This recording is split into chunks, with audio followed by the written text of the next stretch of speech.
What if our modern idea of monotheism is missing something? What if there's a much older, much more mysterious way of understanding the divine?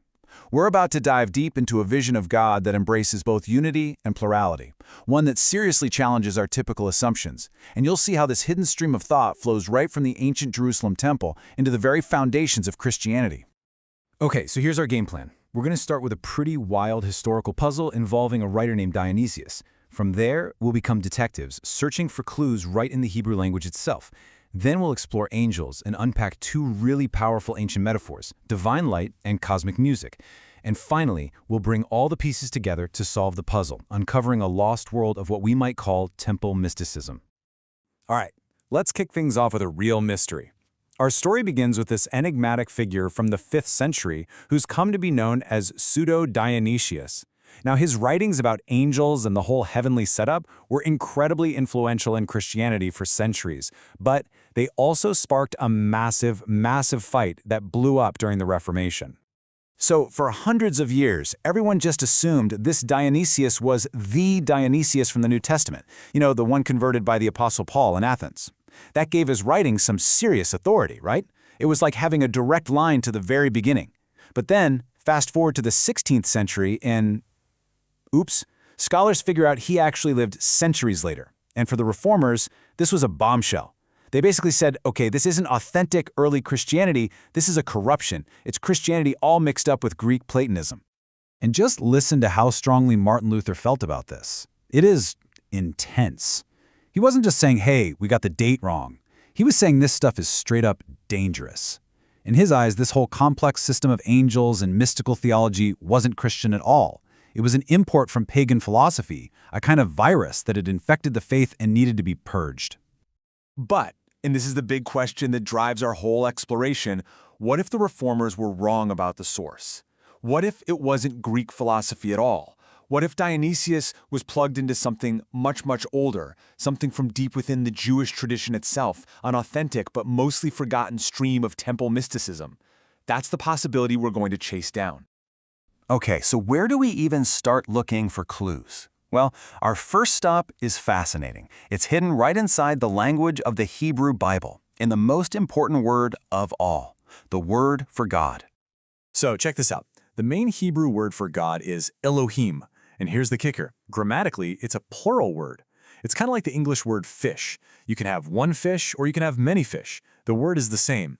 Now, this puts translators in a tough spot. They almost always have to pick one, singular or plural, and they usually go with the singular, God. But by doing that, they're hiding this incredible tension that's baked right into the text, a tension between the one and the many.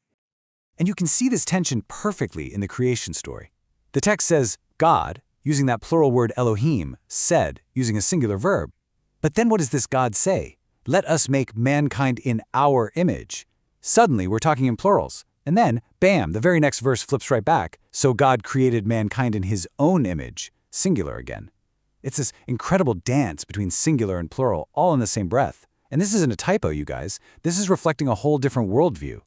Now, this whole one and many idea wasn't just some weird grammar rule. No way. It was a core part of their theology, especially the stuff that was centered around the temple.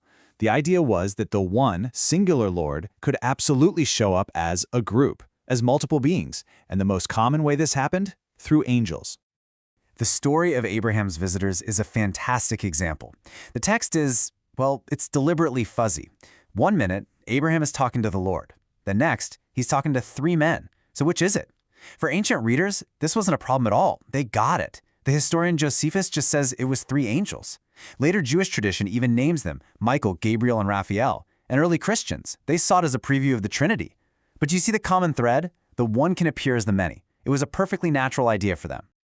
And it gets even deeper with this idea of the angel of the presence. This wasn't just a messenger from God. This was understood to be the very presence of God made manifest.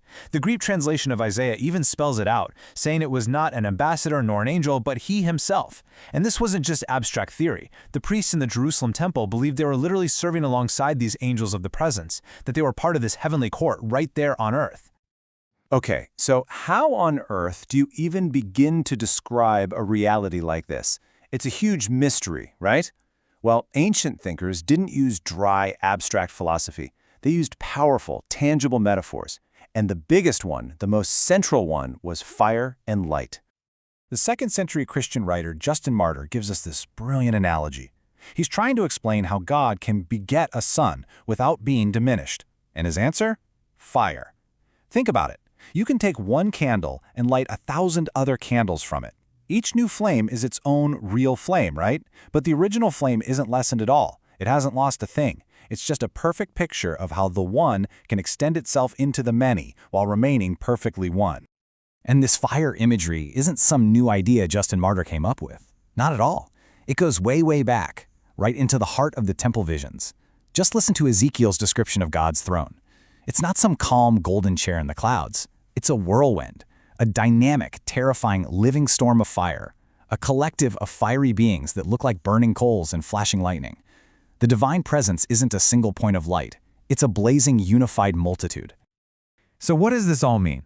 It means that when you hear those famous words from the Nicene Creed, light from light, true God from true God, that's not just some dry philosophical statement. That's the language of the temple mystics. It's born out of these wild, fiery visions. Light from light is their poetic way of capturing a divine reality that is both singular and plural, a single source manifesting as a universe of light. All right, so we have the metaphor of light and fire. The second great one is just as beautiful, and it's music. The idea is that if creation is this shining forth of the divine, it's not a silent show, it's a symphony. In this view, the entire universe is held together by cosmic music. This incredible passage from the book of Job gives us a peek into this ancient mindset. Creation wasn't a solitary act done in silence. It was a cosmic musical. The morning stars, the heavenly beings, sang together. The sons of God, the angelic host, shouted for joy. The universe literally sings itself into existence, and that song is what keeps it all going. This leads us to this really cool concept of the new song you see in the Bible.